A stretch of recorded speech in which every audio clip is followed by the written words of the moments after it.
Hey everybody, I am excited to be here with the president of the National Association of Realtors, Mr. Kevin Sears, who is also a Lamacchia Realty Realtor. Absolutely, beginning in April. Yes, that's correct, and happy to have you here. And you've had a really interesting about 11 and a half months, to say the least.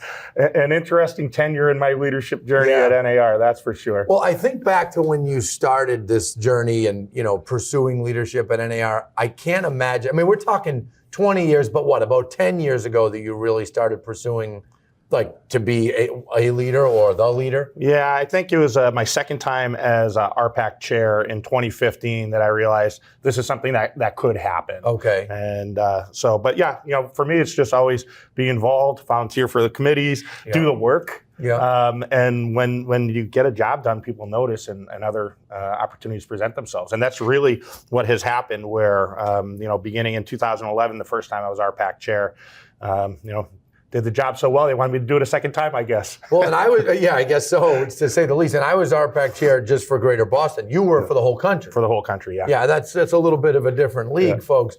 But did you ever dream when you started, that it would be like this?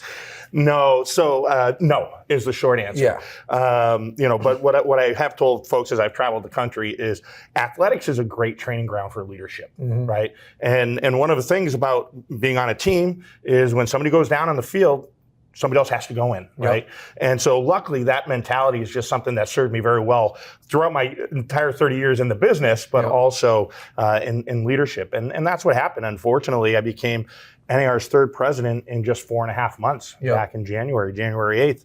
And we had a great Lamacchia turnout in Boston just a couple weeks ago when I was officially installed as the 2025 president. But no, it's nothing that anybody would have expected. And that's been so interesting to see. And I think we should spend a couple minutes on that because there's a lot of people that don't quite understand how leadership works or how the volunteering and moving your way up the ladder and how it's normally an annual term. Yeah. So can you break that down a little? Because there's a lot of viewers that they think that you're calling every shot. They think, oh, you've been in charge for years, and you've been president. Here we are in the middle of December or early December talking, and you've been president since January 8th. January 8th. Okay. Yeah. A day you'll never forget. Yeah, that's right. I mean, very little notice. Yeah. All of a sudden, hey, you're going to be president, which is 11 months earlier than you expected. Exactly. Yeah.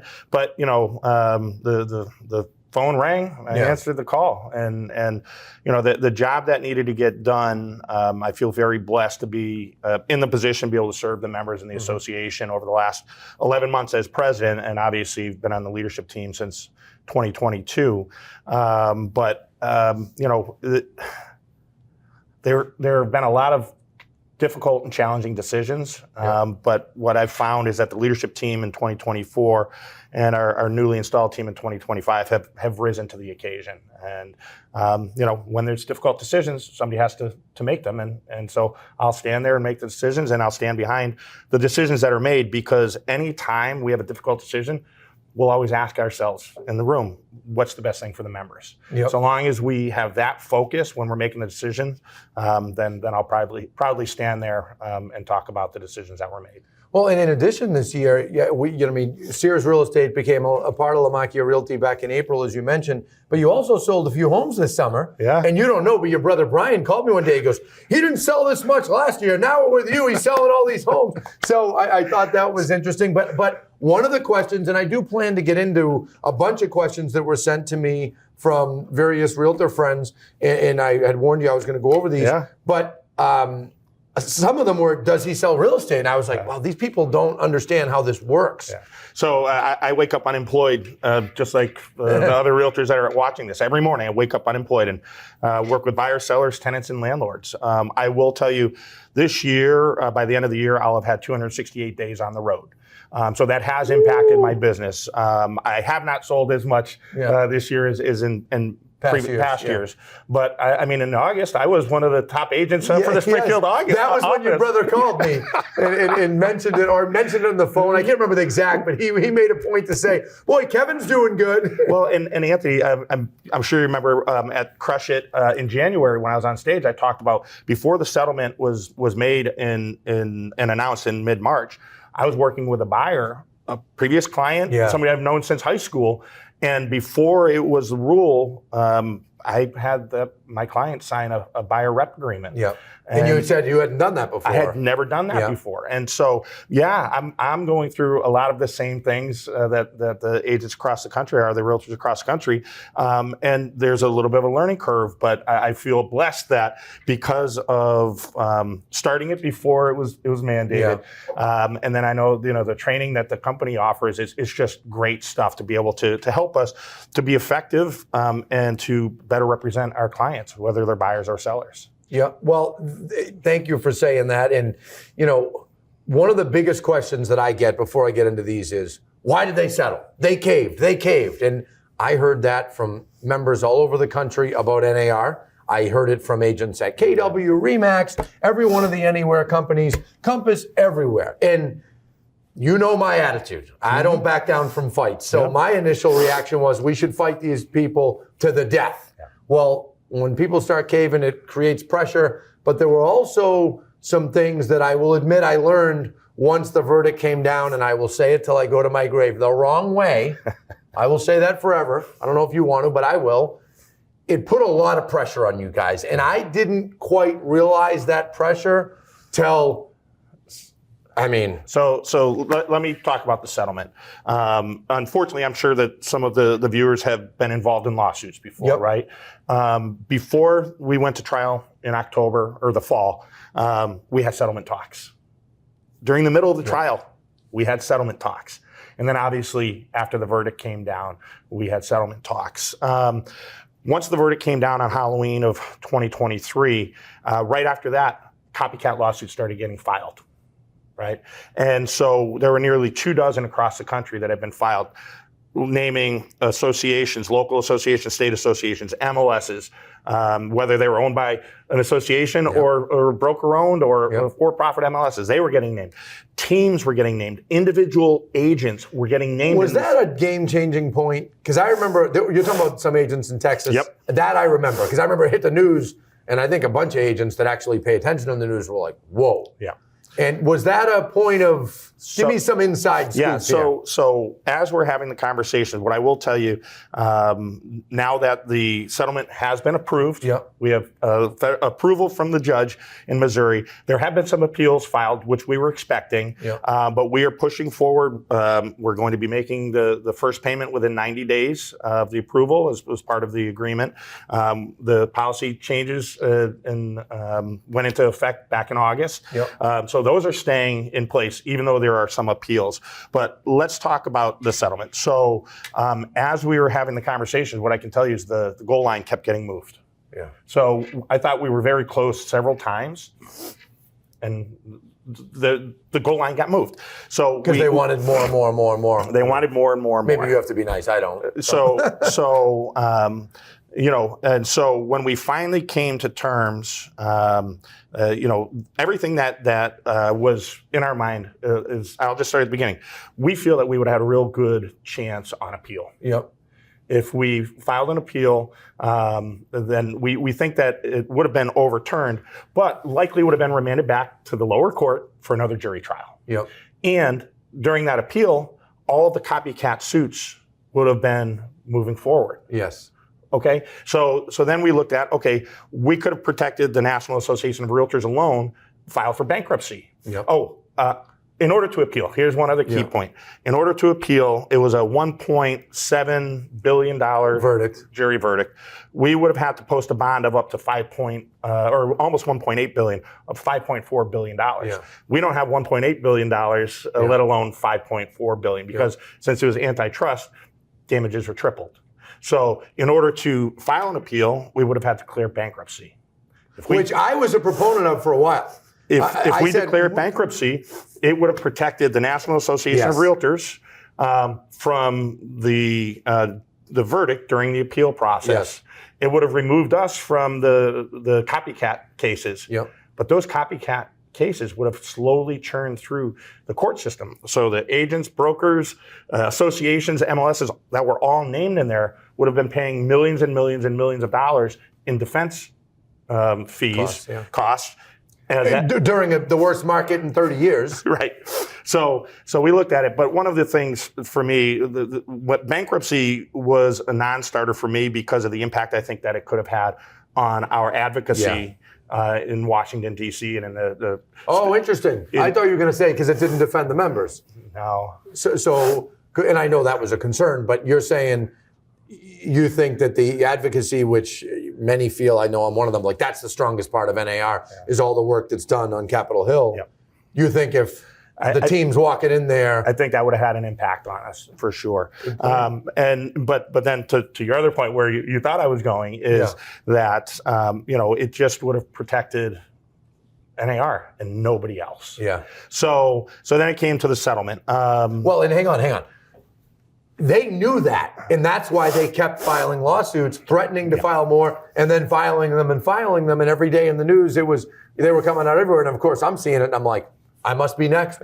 I know my number's going to be up, and we were ready. We were talking to all kinds of firms. We were ready for war, and then all of a sudden, you guys came out with a settlement. And contrary to what some of you might think, this guy didn't tell me a word.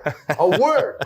I found out when you all did. I was on a flight to Florida with my dad. Yeah. And I remember it came out. I put out a statement that I typed up from my phone. And when I landed, then you called me and said, hey, I saw your statement. I just want to make sure you understand. Blah, blah. And then you explained it some background. He didn't say a word before.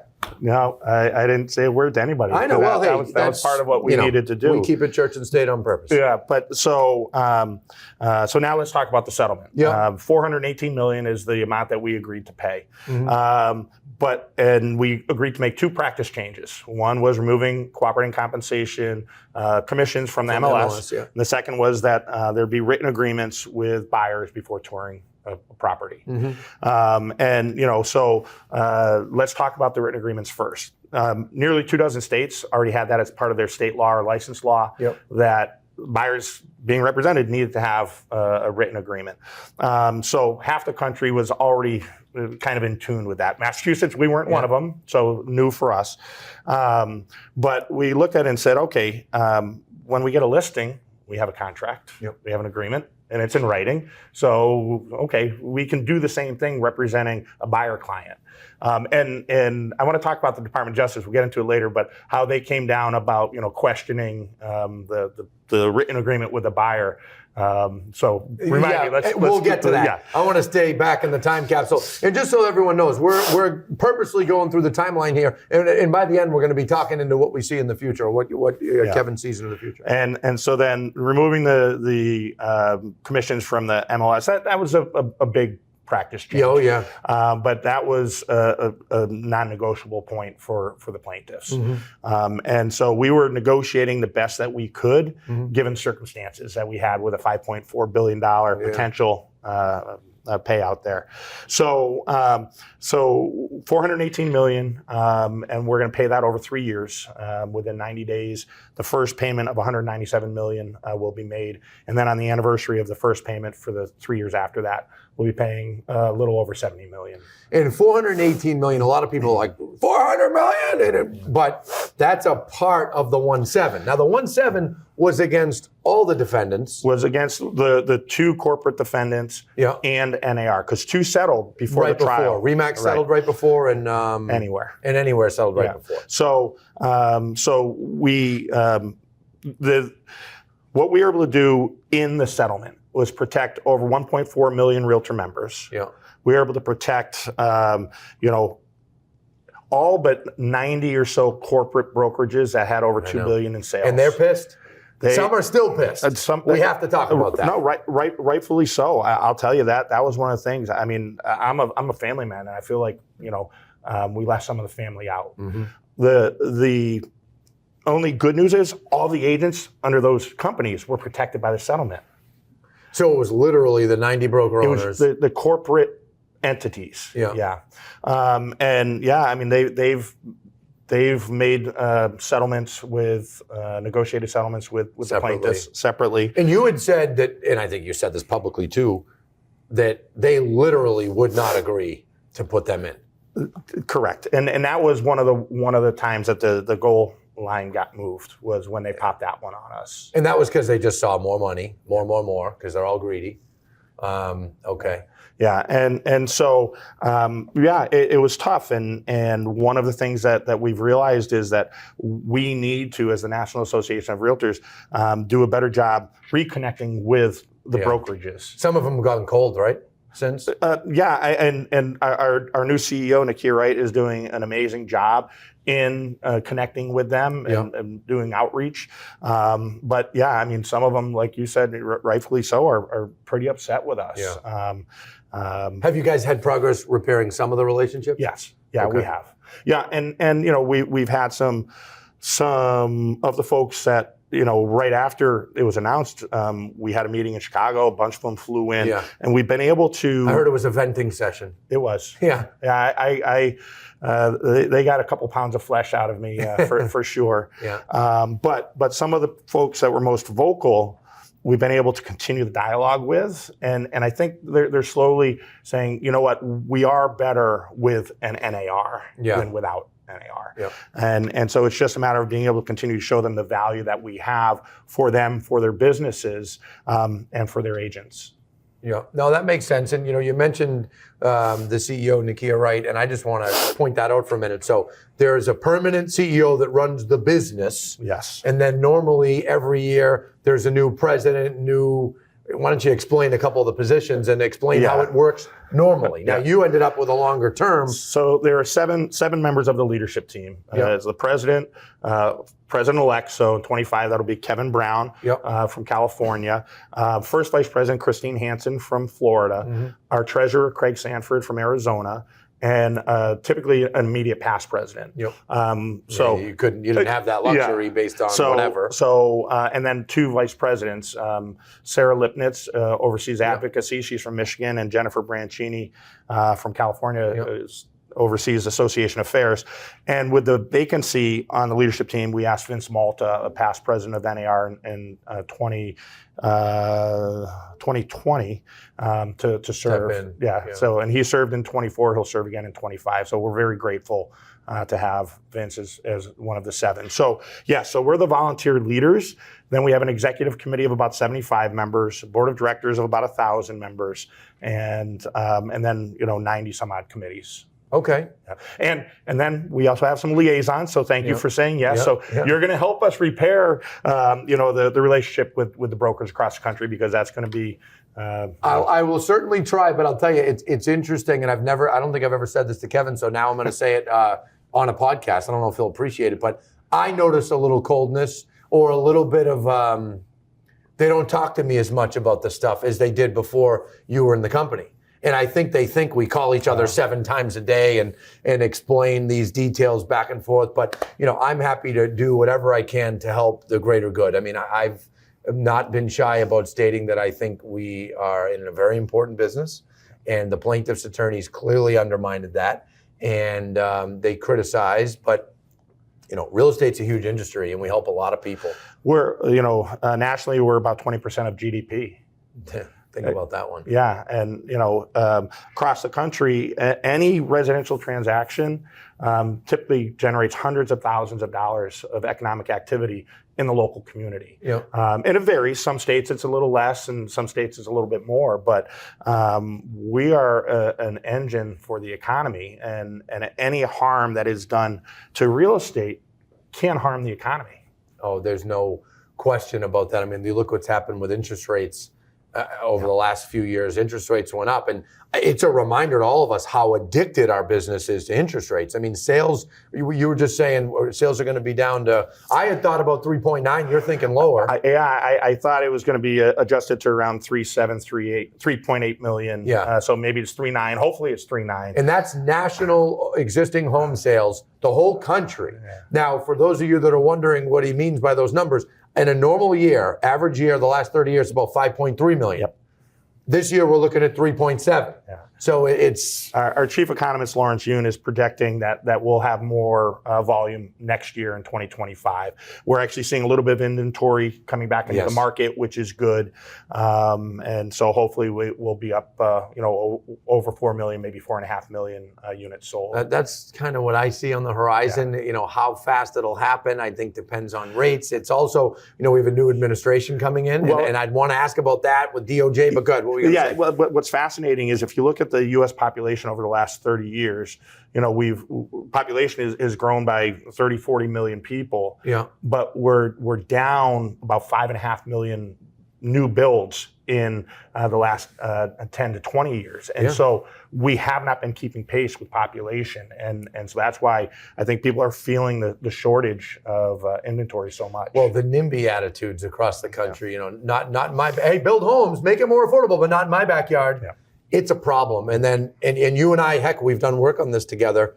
The states, you take Massachusetts where we're sitting right now, our home state, for example, they just keep making it harder to build. They continue to add more regulations and things like that make it harder. And you and I have worked together over the past to meet with people at the State House and try to get them to be more sensible, but they don't seem to get it. And now there's not enough being built. That's right.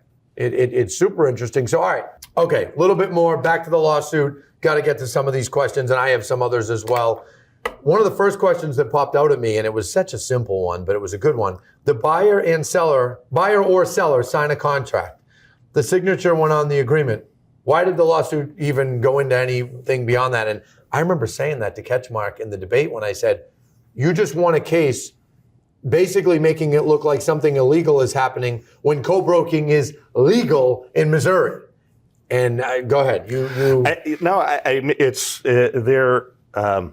The question is so simple. I know that, but I'm dumbfounded by the jury verdict. Yeah, it's wild. And so unfortunately, Ketchmark, the plaintiff's attorneys, did a good job talking about how the market works in other countries. Yes. But the jury didn't understand that our market is the envy of the world. Literally.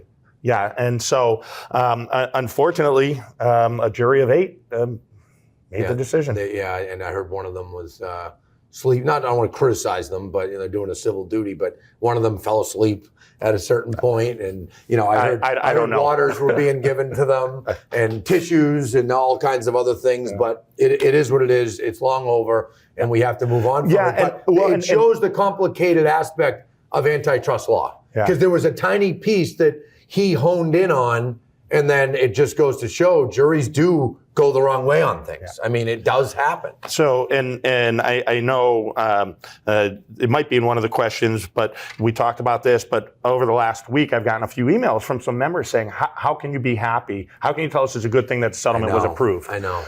And it's not that I'm happy, but we fought for the settlement. We fought to get it approved. We will fight to keep it on appeal, because that way it can be in our rearview mirror. Yeah. We couldn't focus on the future. We couldn't focus on what's in front of us if that was still hanging over our head. I know. I'll admit I've come around a bit on that, and I think you know that. I was quite vocal early on. I wanted us to fight to the death, and then when the settlement happened, I was like, oh, they're going to get all this money.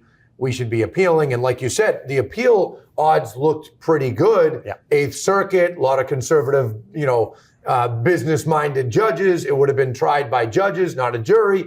But getting there, I remember I asked our general counsel, Mike, I go, Mike, how fast would we be able to, let's say they filed for an appeal. Mike goes, year, 2 year, 3. I'm like, what? Yeah. And he said, oh yeah, the appeals don't happen quick, and then they can put you through a process. And you mentioned it, back to the local federal court. And I'm like, holy God, and in the meantime, they would have sued everybody in the industry. Yep. And then everybody would have been fighting, so it was, you can totally see what they did. They're assassins. They know where to find a spot, and then they just play on it. And, I don't like what happened. I don't like how everything was dealt with, but there's nothing you and I can do. Listen, I said it from the stage. I'll say it here. It sucked. Yeah. It did.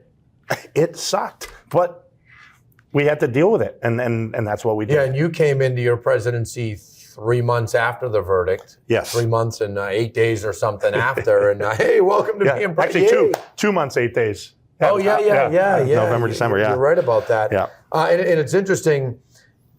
like some of the other questions. Why didn't NAR fight the lawsuit? Well, I don't think a lot of people realize this lawsuit started 2019. 2019, yeah. So there was lots of fighting and things that went on. Yep. All right, let's turn the page.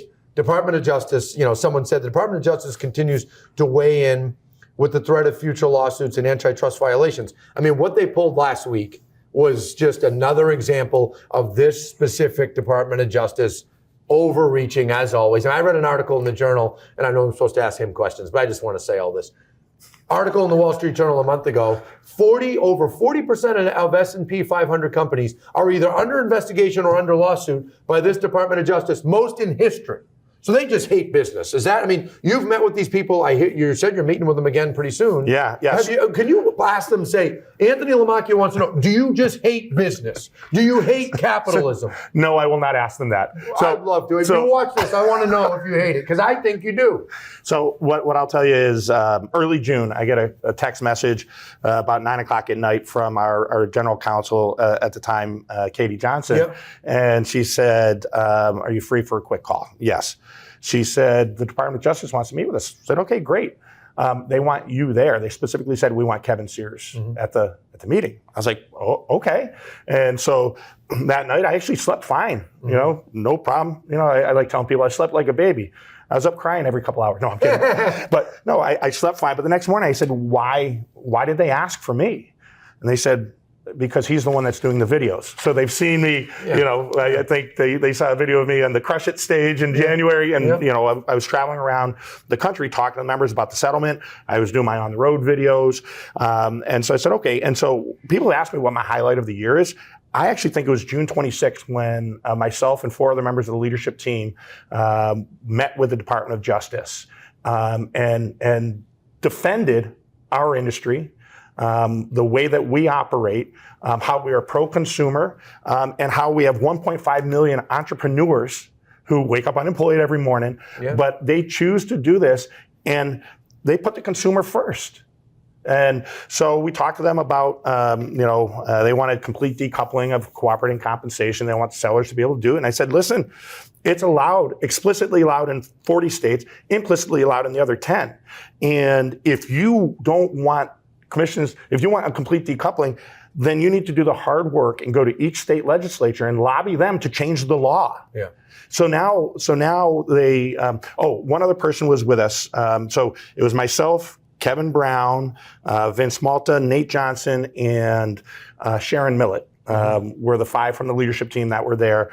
Our CEO, Nakia Wright, a couple of our attorneys. And we had Gary Acosta, who is the CEO of NAREP, the National Association of Hispanic Real Estate Practitioners or Professionals, yes.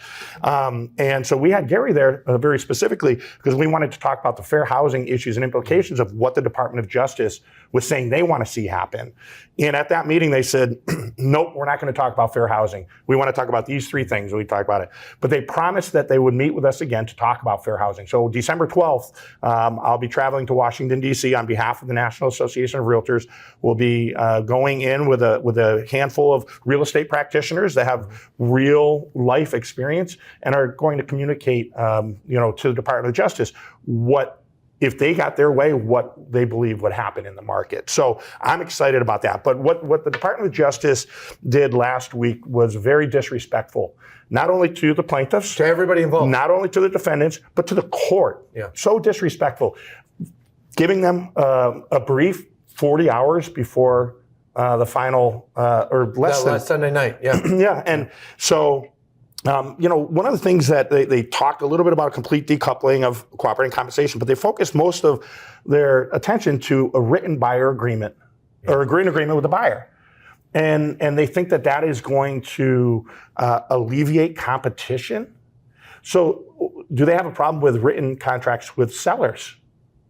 I mean, I don't understand how giving a consumer valuable information about the services that's going to be provided and the payment that I'm looking to get, that you're looking to get, if you are successful in helping them, I don't see how that's anti-competitive. Well, in my eyes, what it showed is what we all know. They just hate our industry.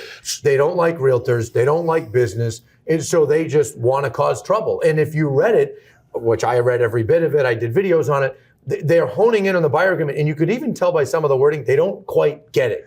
And then they did make a mention of, we also don't think sellers should be able to offer compensation. Right. And I have more to say on that, but go ahead, finish your thought. And so the thing is that when we met with them in June, they never once talked about that being a bad thing. We've had multiple conversations with them throughout the summer and the fall. They never once said they had an issue with a written agreement with the buyer. This is them. And so it was, we were so shocked that this would happen. But I mean, just for the viewers, the agents, the realtors out there that are watching this, one of the attorneys in the Department of Justice referred to us using a word that you and I would use when we talk about murderers, human traffickers, or drug traffickers. Well, let me guess, cartel.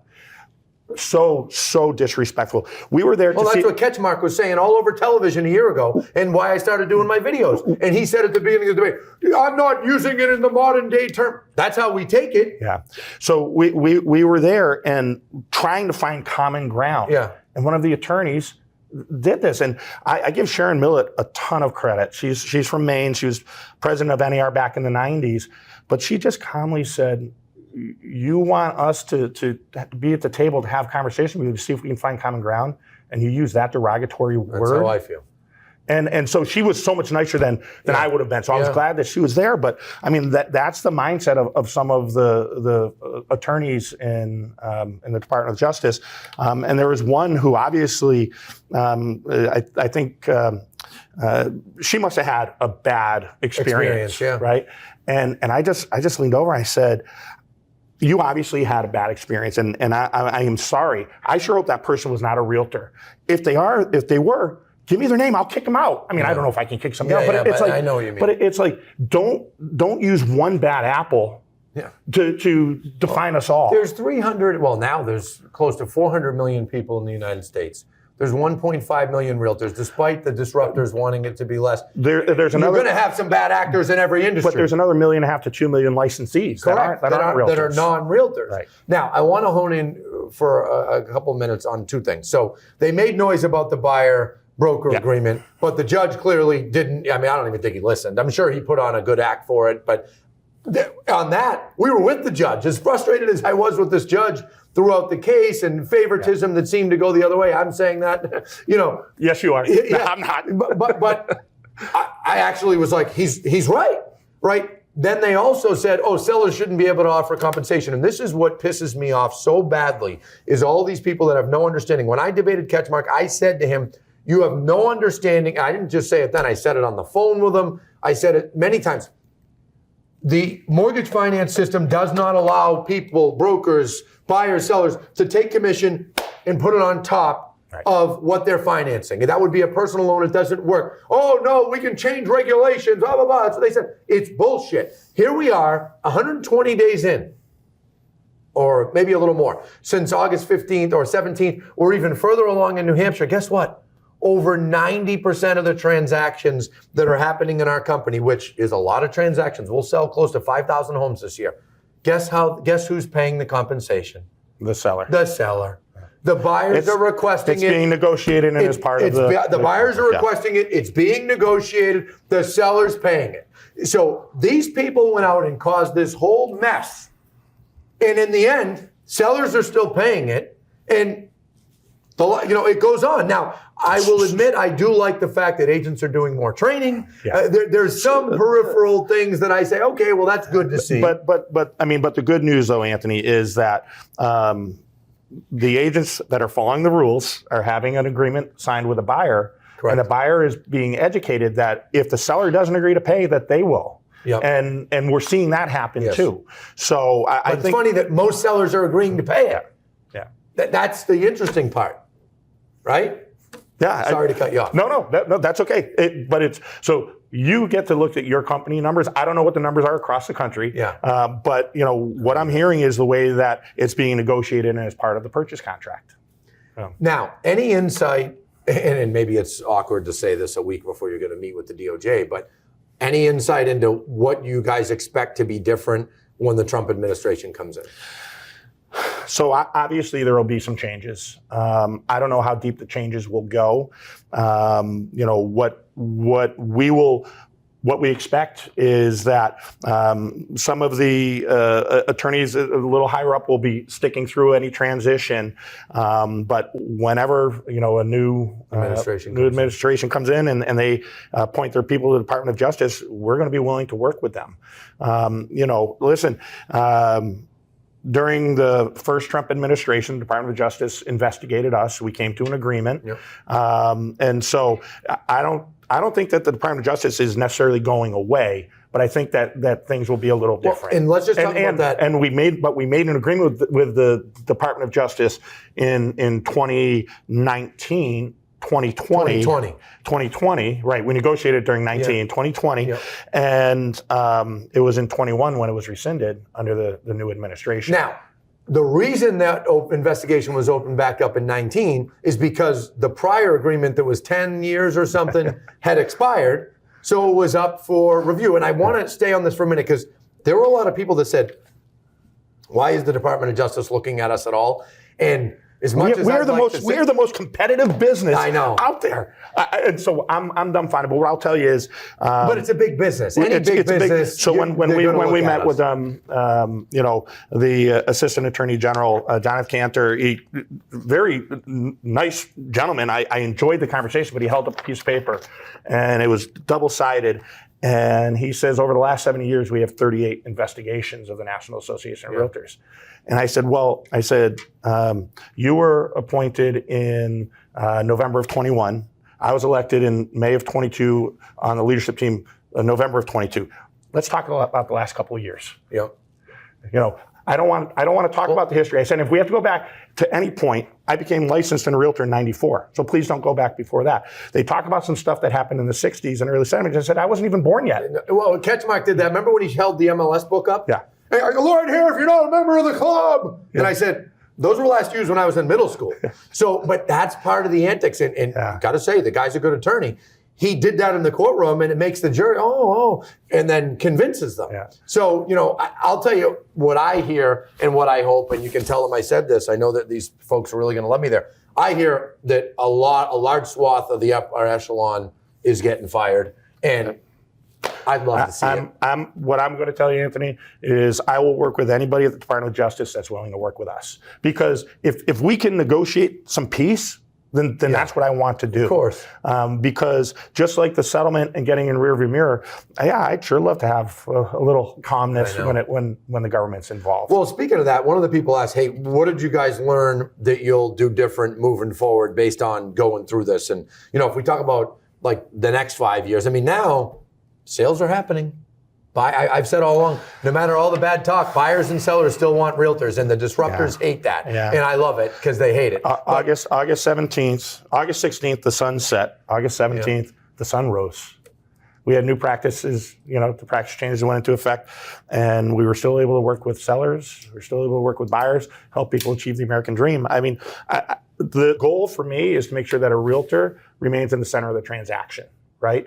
And when you have trusted professionals advising people on what is likely their biggest financial purchase ever, then we can provide value and remain there. If we stop providing value, then that's, I think, when you're going to see things change. Yeah, and like you said, there's about 1.5 million realtors. Then there's another 1.5 million to 2 million agents, real estate agents out there that aren't necessarily or licensees. Yeah, they're not even necessarily. Like in Massachusetts, we've got 70,000 licensees because attorneys can get their real estate license if they want. But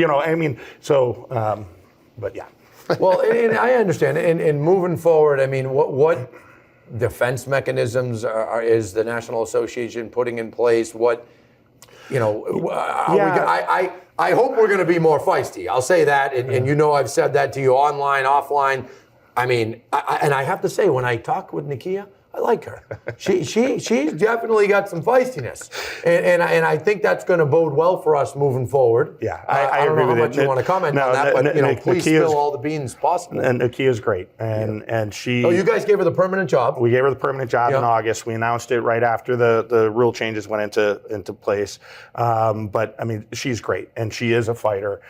She has a track record of being able to turn companies and businesses around, and she's no nonsense. She's a straight shooter, Yeah, that's clear. and I love that about her because we can pick up the phone, we can talk to each other, and we don't have to worry about any of the fluff. We get right to business, and she's great. Yeah, when I heard she gets up at like 3 a.m. and reads 7 newspapers by 7, I said, okay, I like this woman. So that was step one. But I am glad to see that. I just hope, and I want to know, and I know this is not in any of our questions. I hope the PR machine is ready to throw some grenades if this stuff comes back. And I assume that stuff's been talked about because that's what happened during the case. I mean, the plaintiff's lawyer was mouthing off all day. And no one was giving it back. I assume you guys have had those conversations? Yeah, we have. And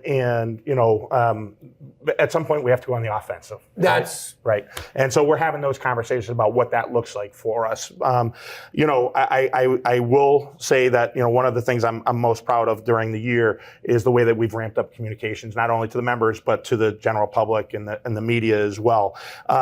We're not hiding behind stuff, right? You've seen me. I'll stand there and I'll talk about the issues. People can ask me any question. If I say legally I can't answer it, then people have been pretty good. But I'll answer just about any question that's asked because the members they deserve that, right? They definitely right. And there was a lack of that before. There was. So, but all I can do is control what I can control. I know. And so that's why any opportunity I have to have conversations, I'll do it. There has been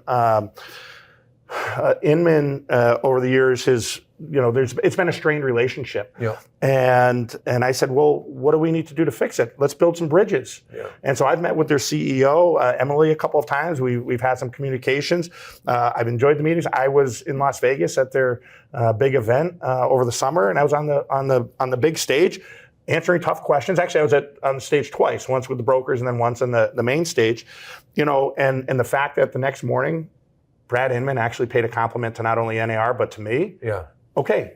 Then it's any opportunity I have to change minds, to let them know what we are doing and how we're not hiding behind stuff, then I'm going to take that opportunity. So thank you for today. Well, and that's part of why I wanted to have you, frankly, because, I've been doing videos endlessly, but I said, okay, you've been in our company since April. Granted, you're barely in the state and barely around, but I said, I want our audience, the Crush It in Real Estate audience, to be able to, hear from you directly without, granted, I shouldn't say without my opinions. I don't really know how to not put my opinions in, but I wanted them to be able to, kind of hear from you directly. And I appreciate you coming out. Anything else you think we should cover that you've been getting hit with that you'd love to clarify right now? Like any stuff that you're not supposed to talk about that maybe we should? Yeah, the audience will love it. Here's the thing. Try not to pay too much attention to the major media because unfortunately we've seen them getting some stories wrong. Yeah.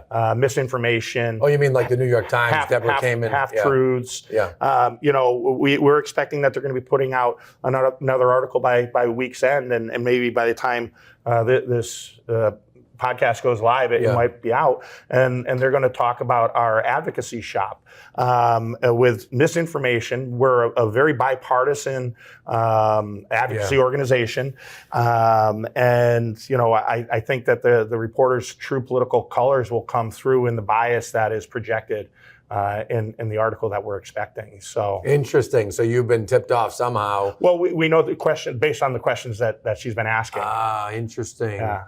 Is that New York Times? Yeah. Ah, and they've been, they've been on a roll of putting out misinformation. Yeah. Unfortunately, we have to do. They must, like when you asked the person at DOJ, did someone do something? It'd be nice to ask the person at the Times that has this obsession with Deborah Kamen with just fiction. I mean, when the headline said, and they were the leading headline because obviously it got put out before the deadline on March 15th, realtors cannot charge, I think it said right now, 6%. I'm like, what? NAR doesn't tell us what the hell to charge. That was kind of the beginning. And then a lot of other media companies, it appeared like they just copied them because they didn't know any better. Right. And it created a whole wave. Yeah, I mean, the New York Times, what they're saying used to be they only print the news, or something about printing the news that's fit to print, or whatever it was. Yeah. And now I just just disappointed that how much misinformation has been able to get traction because of the publication. That's interesting, and I think that it would be good for the realtors that are good at talking on camera and have good social media presences. Clarify, fight against these things, because there's so many of us. Why aren't more? Right? I mean, you've talked about that. Yes, and back in the first quarter of the year, and right around the settlement time, we engaged probably about 60 to 70 realtors across the country. Hey, can you help get the story out? And we're calling them our media surrogates. We're up over 1,000 now. I think close to 1,200 realtors who just have contacts in their local media. I care about what the local media says, and here's the reason why. They know that we are the fabric of the community. If you go to any Little League field, church, school, you see realtors volunteering, soup kitchens, habitat builds. I mean, we are a fabric of the community. And when we can get our stories told at the local level, that's where, for me, that's where the rubber meets the road. Makes sense. Well, I'd say the last thing that I want to touch on, though, is advocacy. Okay. And then we're done. You mentioned how there's going to be an article on it with some negativity. Why don't we talk about what really goes on there? I think, Shannon obviously works very hard, extremely connected on the Hill. So I went to both Milwaukee to the Republican National Convention and Chicago to the Democrat National Convention. And I was there with members of our advocacy team at each event. And I used to say, they know everyone. I was blown away with how everyone knows them. Yeah. Right? And so anytime there is an issue that has to do with housing, they're getting calls from members of Congress because they know what a great staff we have, and how, when it comes to housing, the stuff that we advocate for, it's not a Republican or a Democratic issue. It's not a red or a blue issue. It's an American issue. Well, and homeowners don't have an association. Right. The National Association of Realtors is essentially it drives me nuts. So I've said it from stage. I guess I'll say it here. There is no National Association of Home Buyers, no National Association of Home Sellers. It's the National Association of Realtors. And we're advocating for our industry, our business, for sure.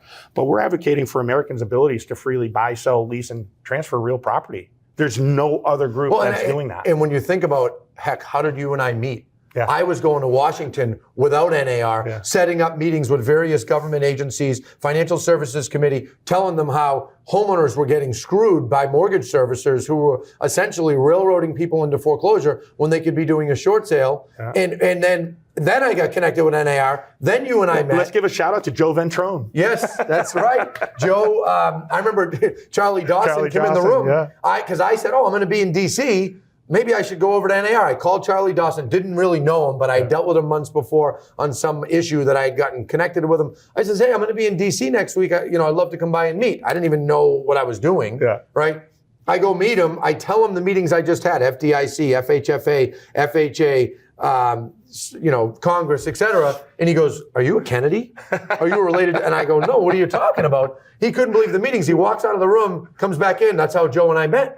And Joe's like, how'd you get all these meetings? I said, I just started going on my own because I'm so pissed off at what all these banks are doing. And they're basically creating foreclosures. That was the beginning. You and I have been to the State House talking about how they're overdoing it on homeowners with energy. We've advocated for taxes. All these different things that are for the good of home buyers, home sellers, tenants, landlords. And communities.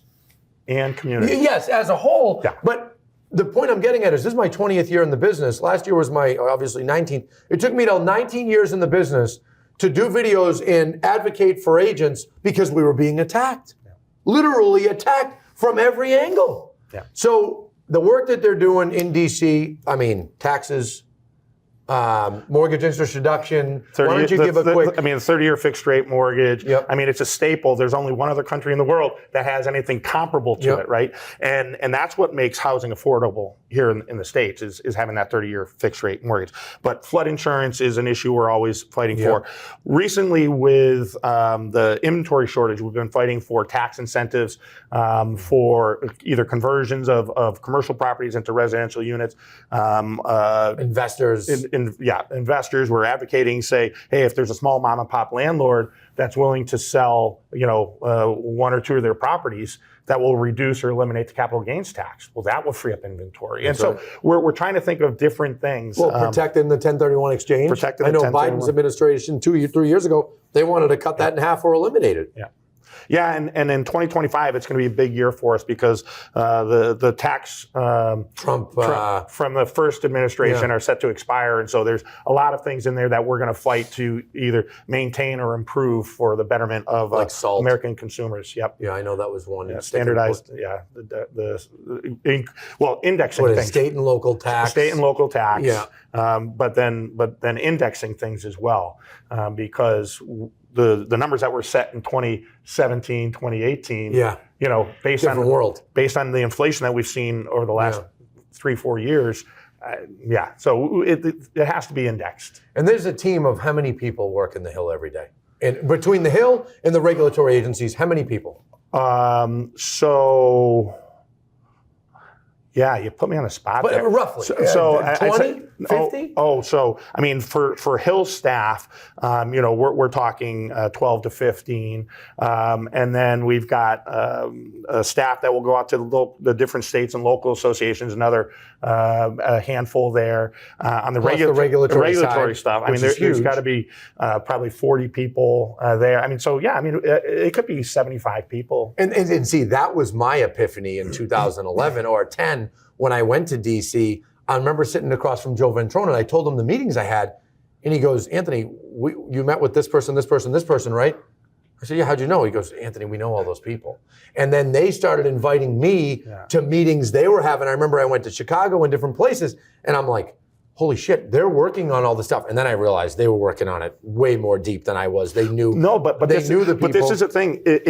If you have real life examples of things, we need boots on the ground. I mean, there's only so much I can talk about my experiences. We need your experiences. We need the other folks' experiences so that we can tell the real stories to the decision makers. Well, and look at COVID.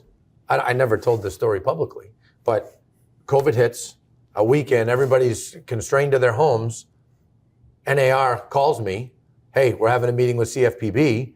Remember, I chaired the PAG, or I led the PAG when Trump came in for our policy on CFPB, and I was involved with them in the short sale days. It was Joe that called me. He says, hey, we're having a meeting. We want you on the call.